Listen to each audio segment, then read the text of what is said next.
Perfect. That's the way all these good meetings start out.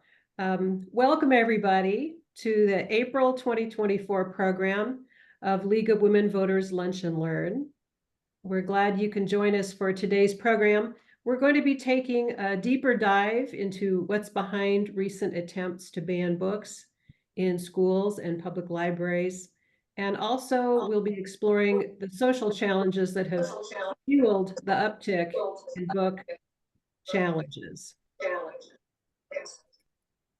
Our guest speaker today is Vicki Wood. She's going to be offering ways to respond effectively using education about what libraries do and enlisting citizen advocates. I'm Terry Hendrickson. I chair the Lunch and Learn series. Please make sure your audio is muted and your video is also turned off so we could focus on our speakers.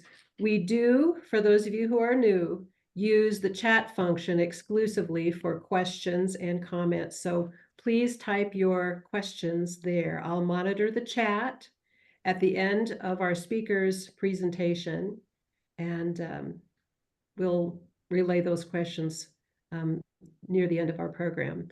Before we get started, I have an exciting announcement, something that happens every year. Our Lincoln-Lancaster County League is holding its annual meeting on Saturday, April 20th, starting at 8:15 in the morning with a potluck breakfast. The meeting will run from 9 to noon in the Upper Fellowship Hall at St. Mark's United Methodist Church.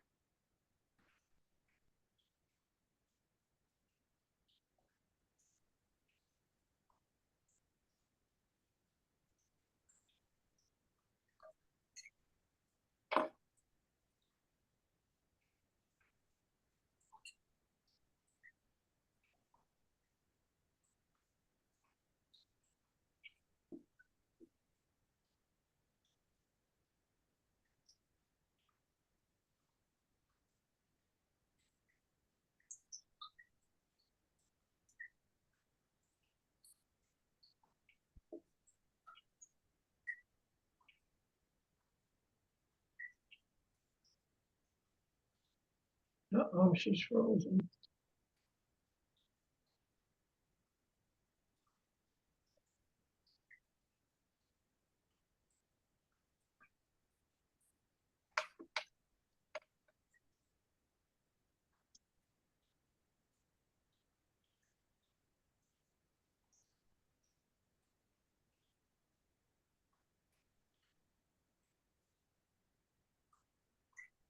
I don't believe you are on mute.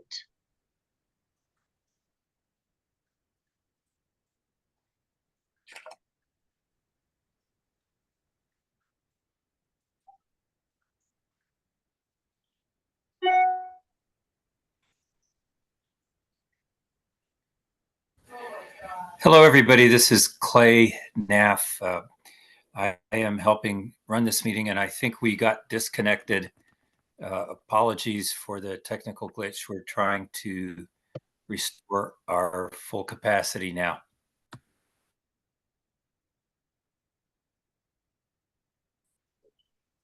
Vicki, would you just raise a hand if you can hear me okay? I can hear you. Yeah, I saw Terry got frozen there for a minute. Yeah, I think we have capability now. I need to admit some more people who are waiting.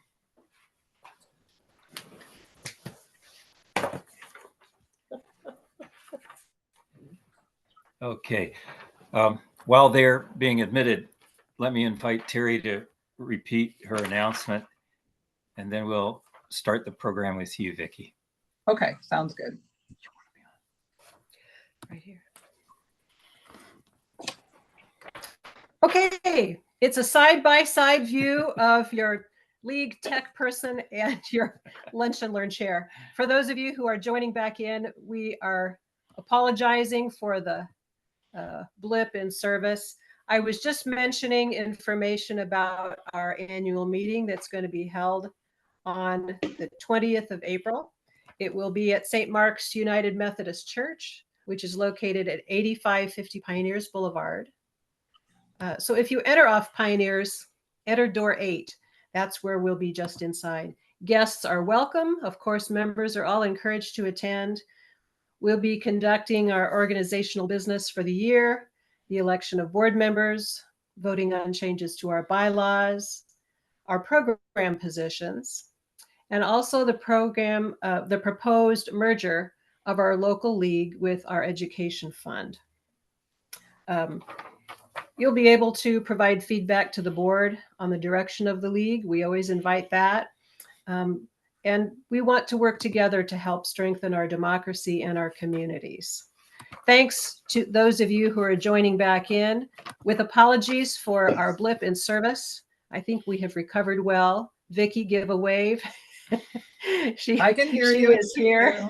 Yeah, Let's just a few more things about the annual meeting, and then we'll get on to today's program. Our keynote speaker for our annual meeting will be Heidi Ewing from Civic Nebraska.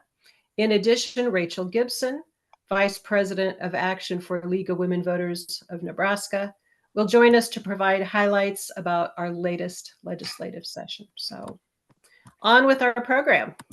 Today we're joined by Vicki Wood. Vicki has recently retired from Lincoln City Libraries as Coordinator of Youth Services. She's a mediator with the Nebraska Mediation Center. She's past president of the Academic Freedom Coalition of Nebraska and Nebraska Library Association's Advocacy Committee member. So, Vicki, I'm so glad you're with us today. We have some slides that we're going to be sharing, and we'll get those up, and then we'll get started. So thank you, Vicki. Thank Away we you. go. I'm very thank you for inviting me, and thanks to your tech dude.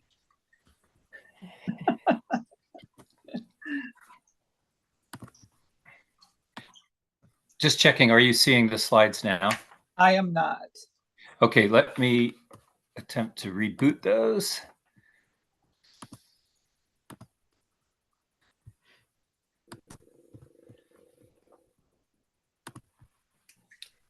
Oh, there we go. Yay. Thank you, Clay. All right, I will go ahead and get started. So welcome everybody today. I'm really happy to see a large number of participants here. This is a confusing and difficult topic, and because I'm a librarian, I really believe in the importance of education about everything. So I think that if people understand the backgrounds of what's happening and why it's happening now, it will be a lot easier for everybody to understand. So that's kind of my purpose here. I plan to talk for about 35 or 40 minutes, and then we'll have time for questions afterwards. And I think that Terry indicated that the questions should come in through the chat. So let's go ahead, Clay. I'm just going to say, okay, we're ready to go to the next slide.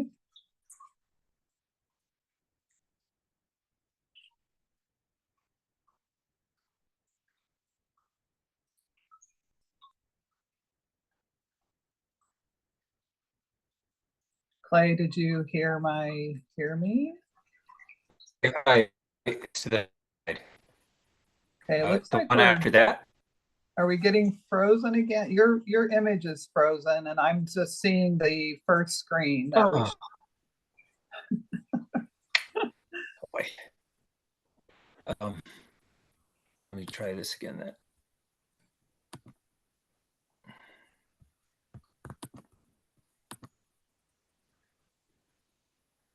How's that? Still first screen, and your image is still frozen. Goodness. Okay, give me a second. I need to get my phone. Okay. This is mine. Yes, I need to get my phone under there. Thank you.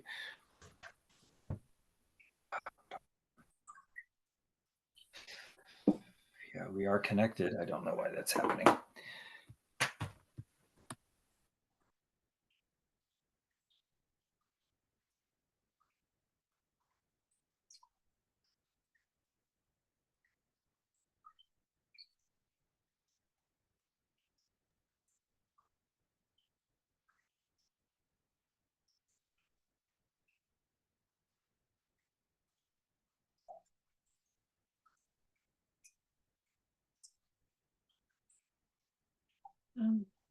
Here we go.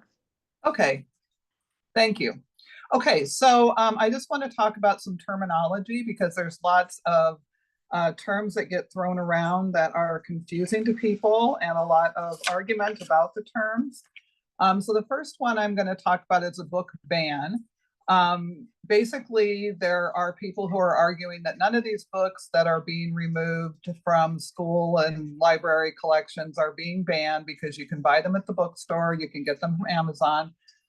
More specifically, a book ban refers to a time when a book has been purchased for a collection and it's removed. So the book in the sense is being banned from that population, whether it's a classroom, it's a school library, or it's a public library. A book challenge is when somebody comes to a library staff person or someone who works in the library and wants to challenge a particular book and say that this book has no place in the public library or the school library. So that's what a challenge is. And almost every library has a policy for dealing with book challenges. And so there's a process that people go through when books are challenged. So basically at Lincoln City Libraries, ours looked a lot like they do across the nation and in schools and public libraries, that a challenge is written on paper. A committee is put together to look at the challenge. We read reviews, the committee reads reviews, they find out more about the author, the publisher, and then they make a decision. Is this book appropriate for where it is placed? Sometimes books can be moved from the children's collection to the teen collection. Sometimes they're moved from the teen to the adult collection. Most of the time they're kept where they are because librarians are professional people who are buying books for a collection and they know where the books go and they're put into the right place. So a challenge can end also in a book being removed from the collection.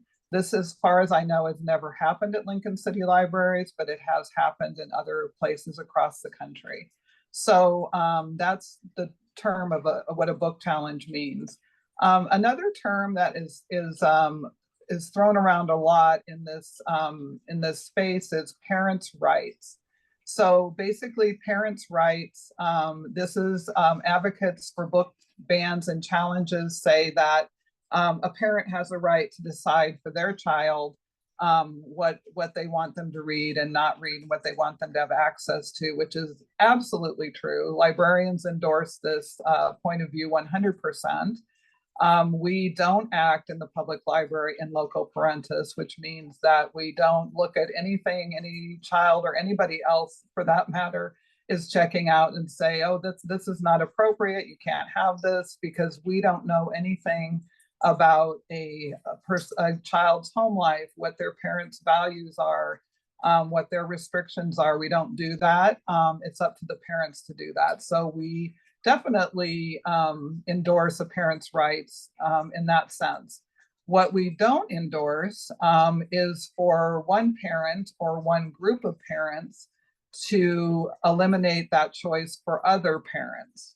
So this is where the argument sort of falls apart, in my opinion, that some parents say, well, I have the right to decide, but then if you're removing material from the library, you're taking that right away from other parents who might want to share that book with their child, or they're okay with that with their child or teenager reading that book. So the parents' rights is an interesting argument that doesn't hold up if you take it one step further, that all parents should have the right to decide for their own children. Now in schools, it's important to know that parents do have the right to opt their children out of certain curriculum and more out of certain library materials. They have the right to do that now. So that is already a right that they enjoy. So that's important to know. Pornography and obscenity are two words that get thrown around a lot when we're talking about book bans and challenges. Pornography, basically the actual description of it is that it is sexual activity of a particularly blatant and aberrational kind, such as acts involving children, animals, orgies, and all types of sexual intercourse. So that's a pretty broad definition. Now, obscenity has been defined more narrowly, and that was done in the US Supreme Court, Miller versus California.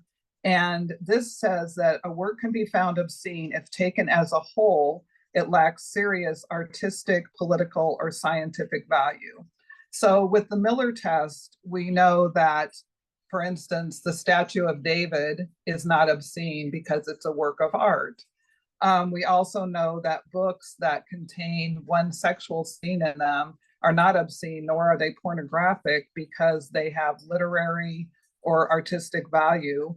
The same with scientific value. So one of the kinds of books that have been coming under fire a lot are books, sex education books. And a lot of the new sex education books are based on research that has shown that children should know the real names for their parts of their body. And so these books are more explicit than maybe the books that we had in the 1960s and 70s, in more graphically describing what body parts are, what consent is, what assault is, what, how to protect yourself from sexually transmitted diseases. And so those books, I would say, have a scientific value in that they are teaching kids about their proper body parts and how they work. And so once again, those books would not be considered obscene, legally obscene under the Miller test. Okay, next. Okay, so we talked just briefly about the Miller test, and there's a three-pronged description here that all of these things must be met in order for something to be declared legally obscene. And so the average person, this one's also very interesting, who is the average person applying current community standards must find the work taken as a whole appeals to prurient interest. The work depicts or describes in a patently offensive way sexual conduct, and it's as described by state law. And then the final one we talked about before, which that it lacks literary, artistic, political, or scientific value.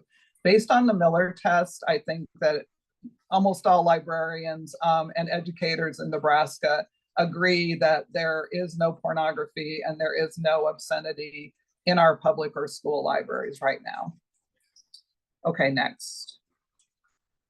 Okay, why is this happening now? Well, book bans and book challenges are not new. This has been going on ever since we've had books, basically, ever since the printing press was invented.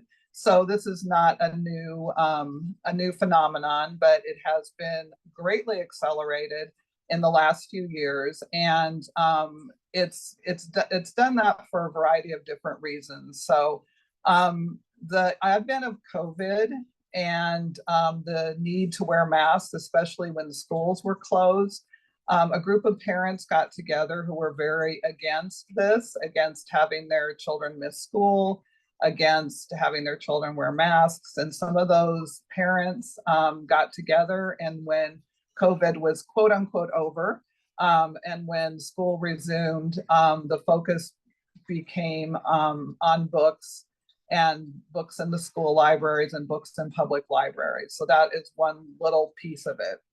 Also, around 2010, there was, well, for a long time, there was a large group of people who were saying that children's books are absolutely too white, too heterosexual, and that a lot of kids and a lot of kids' families are not represented. And so there was a group that was created, and it's a 501c3, started around 2014, called We Need Diverse Books. And this was a group of people who were editors, they were children's book illustrators and authors, and they also were basing their 501c3 on the idea that children need to be able to see themselves in books. They become better readers, they are more motivated to read, And they also develop more empathy, even if they aren't in that marginalized group, whether it is a Black child or a child, an immigrant child, or a child in a two-parent homosexual family. They have two dads or two moms, that these are mirrors, they're windows, and they're sliding glass doors. So basically, they're important for all kids to see the diversity around them and to understand that not everybody lives like they do, but also if you're a child in one of those groups, that you feel empowered, you see yourself in books. And the look of children's books in the last 10 to 15 years is just remarkably different than it was for the first 10 or 15 years of my career, when really every character was either an animal or a white child. So we need diverse books was a big push for this. Publishers, all the mainstream publishers have signed on. They have recruited authors of color and different diversities of abilities, all different kinds of things to write children's books so that there is more representation. The next part is sort of a misunderstanding of what libraries do. And this is really interesting because I've always really felt, working in libraries all my life, that we really take libraries for granted. And apologies to Ken Burns, but the national parks are awesome, but libraries to me are the best idea ever. And we just tend to take them for granted. If we tried to create libraries now, that probably would not go.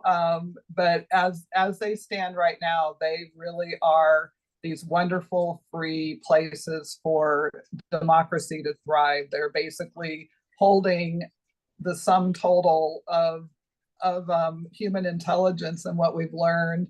They also provide a lot of entertainment, and everyone's welcome, and everyone can have a library card. I mean, it's it's a very democratic institution.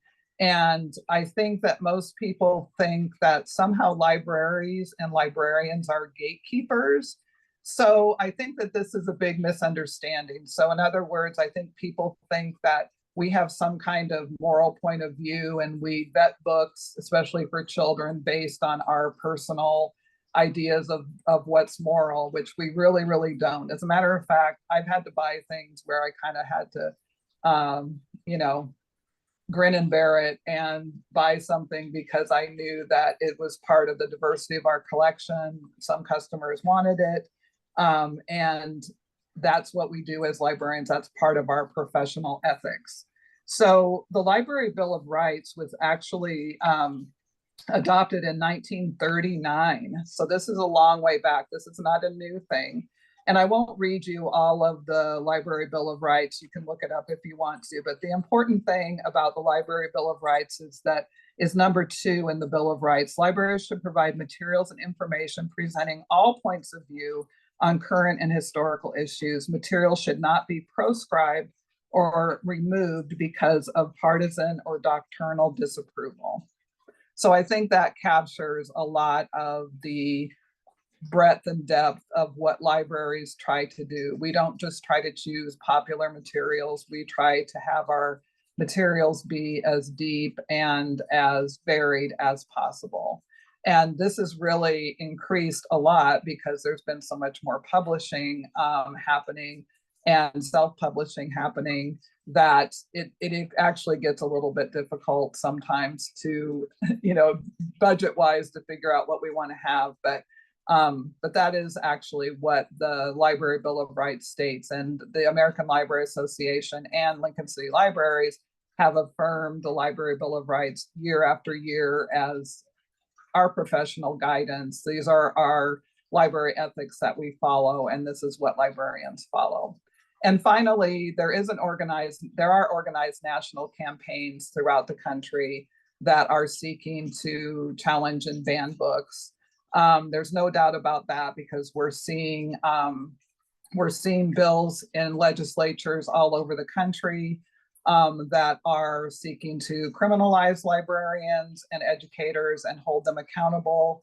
Sometimes it's a misdemeanor, sometimes it's a felony for if obscene materials get into the hands of children for some reason. And once again, we talked about how difficult this definition is, that we probably don't have to worry, because if it came to a legal opinion, we do not have pornography or obscenity in our libraries. But it does, the organized national campaigns are really wearing on people. Not only are they coming out through the legislature, but they're also being prevalent in school boards. Our Nebraska State Board of Education, like other state boards across the country, are experiencing a big push, either from the public or from the people on the boards, to remove books. There's some school boards in Nebraska. Actually, there was one where they recalled one of their school board members because she came in and said, we need these 50 books removed. And they didn't follow their own process of how to evaluate those books and decide whether they needed to stay in the collection or not. So that's a good synopsis of why this is happening now. Okay, next slide. Okay, so this is a Library Bill of Rights. We can skip over this. I did read this to you. You can look at this on our on the Lincoln City Library's webpage if you like. It's also available from the American Library Association. So it's just important to realize that just like lawyers and doctors and pharmacists and all kinds of people that work in all different types of work have their own set of ethics, our ethic is to provide as much different material as possible, to not abridge because of our points of view, and to make these available to everybody regardless of their age, background, or views. And privacy and confidentiality is also really important, and we don't give information to anybody about what information people are seeking, what books they're checking out. All of that is confidential. Okay, next slide.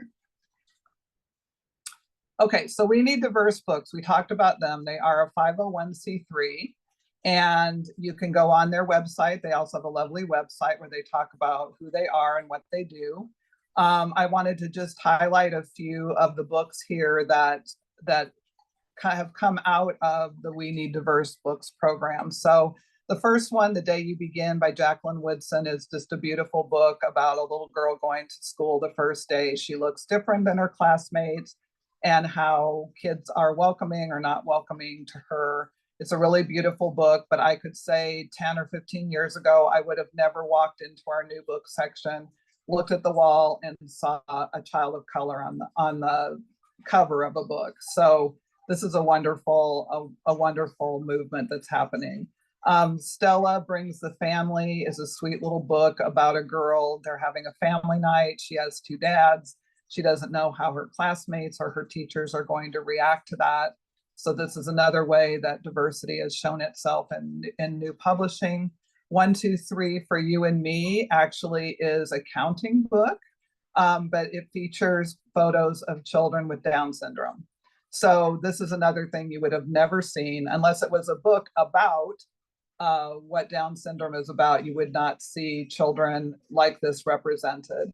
And so this is another way that We Need Diverse Books has changed the landscape of what children's books look like.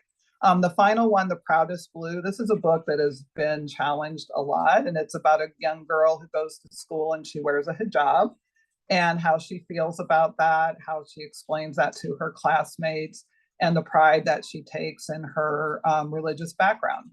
So once again, 10 years ago, there would be no children on the cover of a book wearing a hijab. And so the children that are, coming into the public library, the school library, had no representation at all, much less a book that talks about the pride of her background and her religion. And so these are some examples of why we need diverse books. So next slide.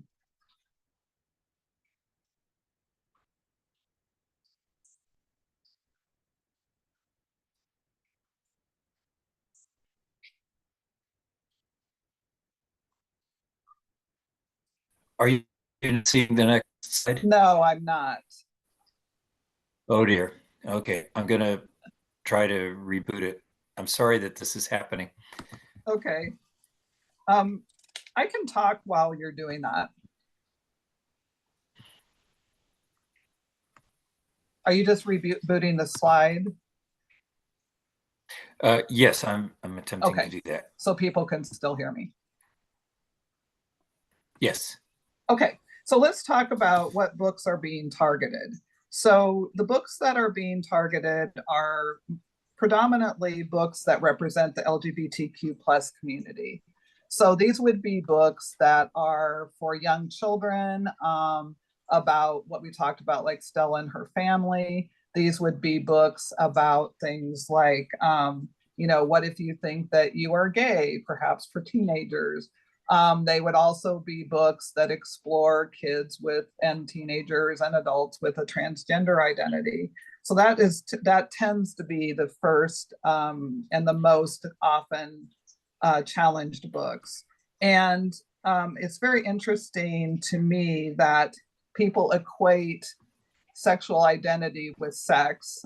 So if we're talking about, your parents, if we're talking about a heterosexual couple, somehow it's not sexual. But if you're talking about a gay couple, then it is. So there's a lot of contradictions within these book challenges and what they're seeking to do. Another set of types of books that are being challenged are books that are challenging the accepted history of marginalized groups. So these would be books that are from, say, the Native American point of view, about colonization and living on reservations and broken treaties. I mean, these were not the history books that we read growing up.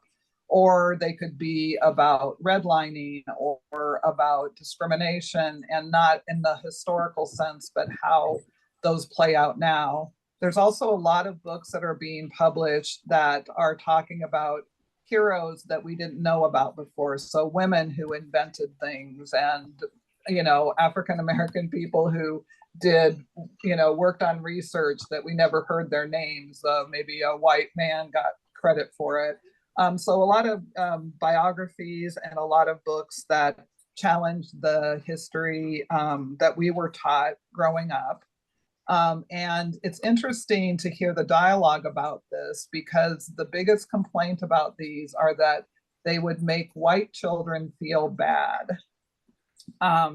So that to me is really not an argument, but it tends to be one that is used, and it's kind of frustrating because I don't think that most modern children feel that they are, it was their fault what happened as their, ancestors did, but they also may want to correct those things in the future and change the world for the better. So yeah, that argument is a difficult one.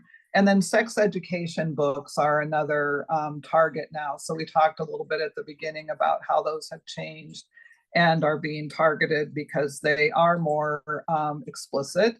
They use the real words. I mean, there's still they're age appropriate. So what you share with a 5-year-old is different than what you share with an 8-year-old or a 10-year-old or a 13-year-old or a 16-year-old. And they are placed in the library according to age appropriateness, but they aren't the books that we got, as kids that were like, oh, and then the stork comes, and or two people love each other and then the baby grows and the mom's stuff. They are more explicit, and so those have been coming under target also. And just as an aside, I want to say that all of these book challenges are not just coming from these organized campaigns. There are other people who are seeking, who are also trying to repress books. So for instance, there are people who think that we shouldn't have books in the library that say that vaccines cause autism, because we know from scientific information that vaccines don't cause autism. That's the best of our science right now. But people still want to read a biography of Jenny McCarthy. So we bought the biography. We're not betting it for 100% accuracy. And we couldn't do that anyway, because none of us are subject specialists. So I could buy a book on medieval castles and everything in it could be completely wrong, and I wouldn't know because I'm not a medieval castle person. I have to rely on reviews, and so that's what we do as librarians. We rely on professional reviews to help us decide what books we want to buy. So we have had some adult books. We've had adult films challenged, and this is happening from both sides of the aisle. So we had a book that was written by a woman who writes for the Wall Street Journal, and she was saying that a lot of transgender girls or young women in their teenage years are basically changing their gender to be transgender men because they believe that they're being influenced by social media and COVID and all these other things. And this is kind of a fringe view, but some people hold that view, and some people wanted to read that book, and we had several requests for it, and it was purchased and put into the adult collection alongside all the books that say things like go ahead and support your transgender child. I mean, it's on side by side with those. There was just something in the chat about the slides. I think that they're having trouble with them. Oh, good. Here we go. Okay. All right. So anyway, just so you know that it's not just this idea is happening all over, and it's not just these focused books. But Clay, can we go to the next one? Okay, we can skip that. I've already kind of talked about what we had historically. These are some of the books that have the highest challenges. And Sex is a Funny Word is one that has been challenged a lot. This is a book that would be for tweens and teens. And once again, very much a book that a parent and child share together. Things like Tango Makes Three, which is a book about a true story, actually, about two male penguins that were trying to hatch an egg. Of course, they weren't able to do that. The egg wasn't fertilized, so they gave them one that was, and they hatched a baby, and they became parents. And I know that like our staff, might read this story in a penguin story time. There's no kid who, picks up on anything about the two parents being the two male penguins being the parents, but nevertheless, it's come under fire. So those are the kinds of youth books that are coming under fire. Okay, next slide. These are pictures from the covers of the top 3 most challenged books of 2022. And these really cover the gamut of what I've been talking about before. So one is a portrayal, the absolutely true diary of part-time Indian, is a Native American story. Genderqueer has come under a lot of scrutiny. The Bluest Eye, which is actually an adult book that sometimes teens read, and they read in their schools sometimes, and sometimes they have them in their school libraries. So those books have come out a lot. If you want to know more about these books, if you go on to ala.org/bb-books, you can go on to the Let Freedom Read site and find out more about them. Okay, next slide. Okay, so I just want to talk about some of the strategies that people have been using to try to challenge and ban books, and also as far as legislation goes. So the main strategy that's used is reading sexual content out of context at meetings. And I have sat through some of this, and it is really difficult when you have to listen to 30 passages of books that have an explicit sex scene in them. So these are almost all either adult books, or they're books that were written for teenagers. And the books themselves are, say, 350 pages long, and there's one paragraph in the book that is a sexual scene. And that paragraph is read aloud as if that's the book from beginning to end, right? So this gets back to what we were talking about with the Miller test, where it's, taking it out of context and saying, well, this is obscene, and it's not. And a lot of times also, these are rape scenes. And so if you get back to the definition, the definition is that it's meant to cause sexual excitement. So it's very warped if you are sexually excited by a rape scene, but those are often read aloud also in this.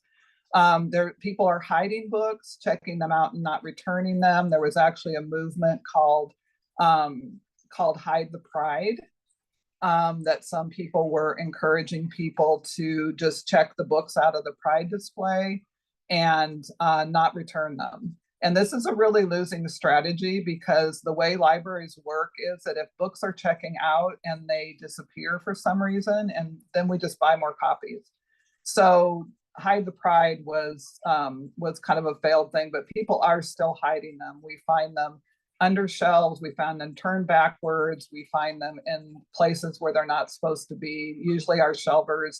When I say our, I mean the library. So this is a strategy that people are doing. Sometimes they're coming to library boards or school boards and giving lists of books that they want to be removed. These lists can be anywhere from 50 to hundreds of books. I've heard people say there's thousands of pornographic books in libraries across Nebraska. Usually it's around 50 or 100 books that they want analyzed or removed. Also sponsoring legislation. So we've seen we've seen many bills in the legislature. LB 441 was the one this year that aimed at criminalizing teachers and librarians. It did not get past cloture, although it was very, very close. There were 3 votes that kept that bill from advancing, but that would be a very damaging and very difficult bill. There's also database legislation. There's some people who are convinced that children are accessing pornography through databases, which is completely not true. First of all, we can't get children to use databases to save our lives. They Google everything just like we do. And they are not going to go through the onerous prospect of trying to get through their filters, their school filters, their library filters, in a encyclopedia database to try to find something pornographic. It's much easier to do in other ways, and kids know that. But I think one of the biggest tactics is creating fear and this chilling effect. We can also call it quiet censorship. So if you have read about what the library director in Fremont went through, for instance, and you are at a smallish library somewhere in Nebraska, and you're looking at what you might purchase for the library, you might steer away from some books that you would normally buy for your community because you just don't want to go through that.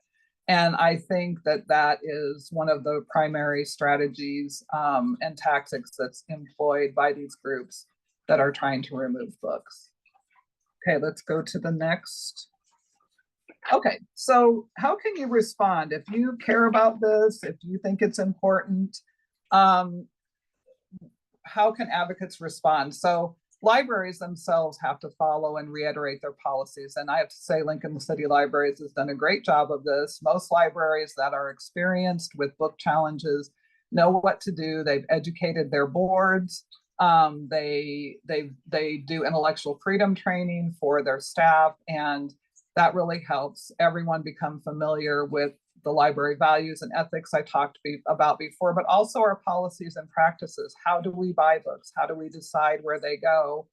And then also, as a community member, you can speak about your experiences at public meetings. That means that all the meetings are public, whether it's a school board meeting, Nebraska State Board of Education meeting, a Lincoln City Libraries meeting. They always have time for comment. So you can come and support libraries and talk about the importance of reading. You can follow the suggestions on the Let Freedom Read sheet. I have this, usually when I give these talks, I hand it out to everybody, but just Google Let Freedom Read and you will find them. And they have some really great suggestions. If you have 5 minutes, if you have 10 minutes, if you have a half hour, what to do. So one of the things they suggest is writing letters to the editor, which sounds really old school in this day and age, but there are a lot of people who still read letters to the editor, and it gives you a bigger forum, I think, to try to express your viewpoint about this. You can support groups that support authors, librarians, and educators. One of the great groups that's doing so much work on this is PEN America. So PEN stands for poetry, I'm blanking on it now. Anyway, it's writers. It's a group of writers who have gotten together, and they are really keeping track of all this, what's happening in all the states. It's very up to date, up to 2024. So if you Google PEN America, you will be able to find out a lot about what's happening. And also they have suggestions for advocacy.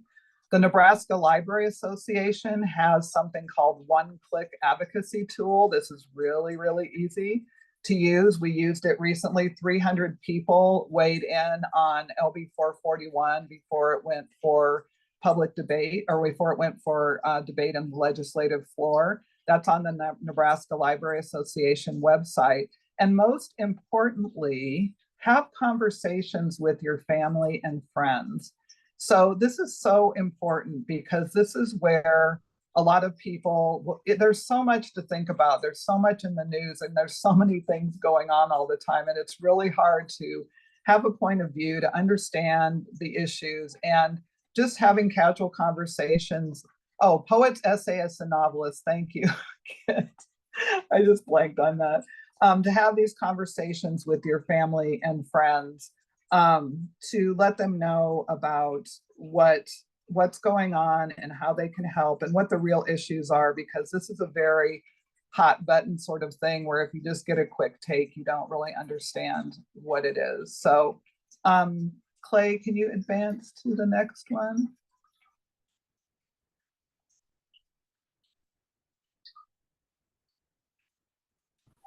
I'm trying, but I'm not getting a response from That's it. fine. Okay, I'm going to finish my presentation with something that I wrote in the middle of the night after listening to some of the debate on LB 441. So this, and those of you that don't know about this, you can go back and find out about Senator Halloran, what Senator Halloran did on the floor. So I'm not going to explain that, but I am going to read this because it's a bit emotional. So I don't want to, I want to just read it to you, but I'm going to finish my presentation with some comments about Senator Halloran's performance on the floor of the legislature. During the debate on LB 441, a bill that allows librarians and educators to be criminally prosecuted if a child finds, quote, pornography or obscenity in a book they provided in their classroom or library, Halloran read a passage aloud from a book called Lucky by Alice Sebold. Lucky is a memoir that describes her experience of being raped and beaten when she was 18 in a tunnel near Syracuse University, where she was a student, and how this traumatic experience shaped the rest of her life. Sebold has stated that her reason for writing the book was to bring more awareness to rape and rape survivors. And the memoir sold over 1 million copies. Halloran read the rape description aloud and interjected Kavanaugh's name into his reading of the passage. This behavior was reprehensible and certainly got people's attention, which is what they do, but that was not my point. When my daughter was a senior in high school, she took an AP English class at Northeast High School. She's a very slow reader, so we read all of her assigned books together. We read Tess of the D'Urbervilles by Thomas Hardy, and the plot includes rape, child death, murder, and execution. Critics and fellow authors of this time called this book vile and vulgar.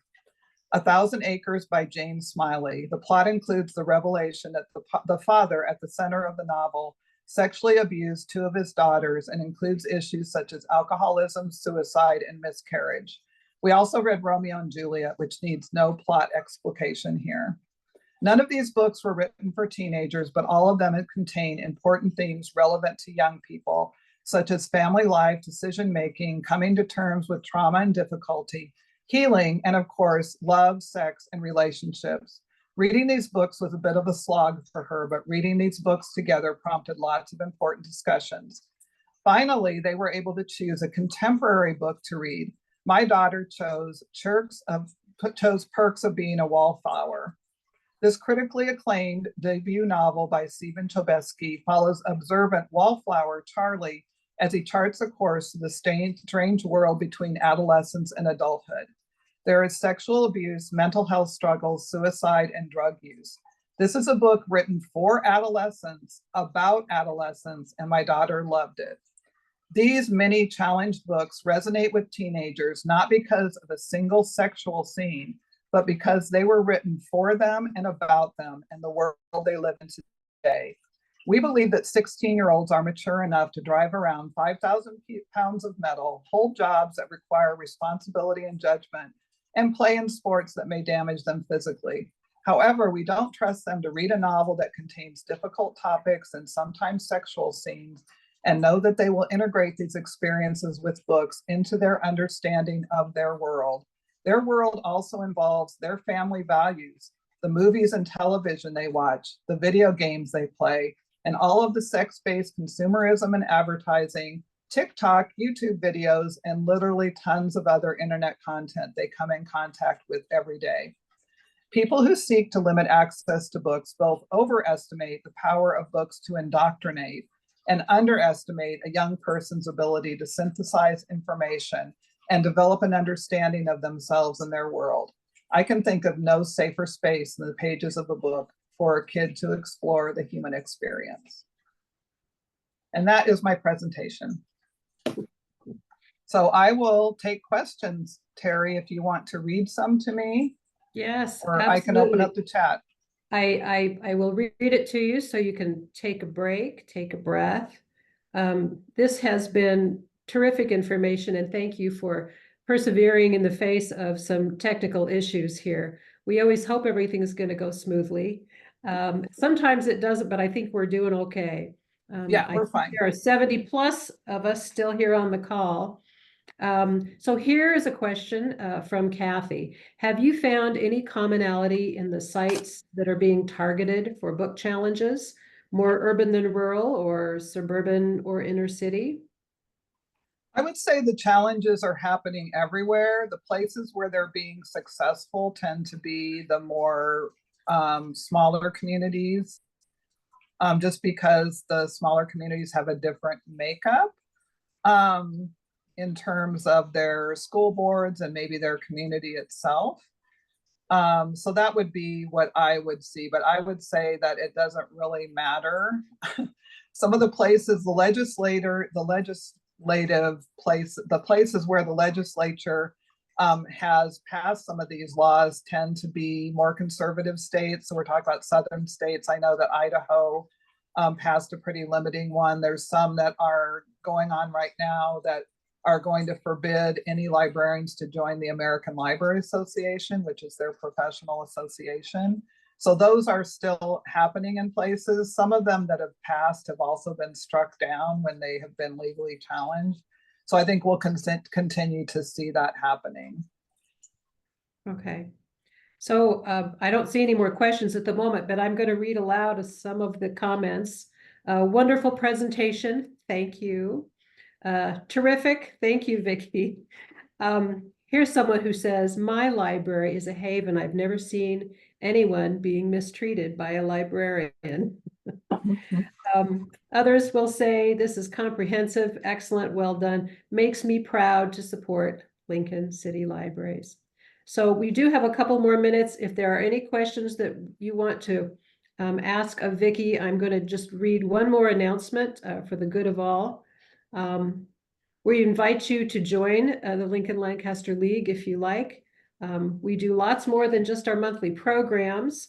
We do a lot of voter registration work as well as advocacy work. So travel on over to lincolnleague.org if you please and peruse more information about our work.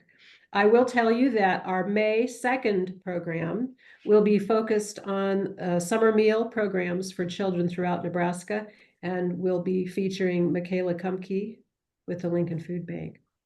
Here's a question. Librarians can't include every book. Is content a factor for the exclusion of some? For example, would a book denying the Holocaust be excluded? Oh my goodness. That's a hard one. I think that for a while, we really have an emphasis on the fact that self-published books don't really make it into our collection. I think mostly they have to be vetted by a publisher. hopefully more of a mainstream publisher, but we do have small publishing houses that we buy things from. I was thinking So, about- yeah, that's a really good question, and that's an extreme example. I think I think that would be a tough one. I think we would have to have several requests for a specific book, and then that book will have to have been not published by some guy in Tecumseh who printed it on his own printing press. And I think that's pretty much where those books would come from. Mhm. And I think I saw a question about the library website. So if you go to the library website and you look under the drop-down menu that says Library Board Policies, that will take you to the Library Bill of Rights, will be embedded in there. I think that was a question somebody asked. Okay, thanks for having an eagle eye. I want to thank everybody again for hanging in through some of our technical difficulties. This has been the toughest one we've had to work through. I want to thank Clay, our tech person here, for calm in a storm. I think we are adjourned, but obviously there are ways for us to continue participating and some great web links that have been shared here. Vicki, thank you once again. This has been timely and terrific, just very valuable information. You're welcome, and thanks for having me. The more people that are educated about this, the better for everybody. And I mean everybody. Agreed. Thanks again, everyone. Enjoy a great afternoon. We are adjourned.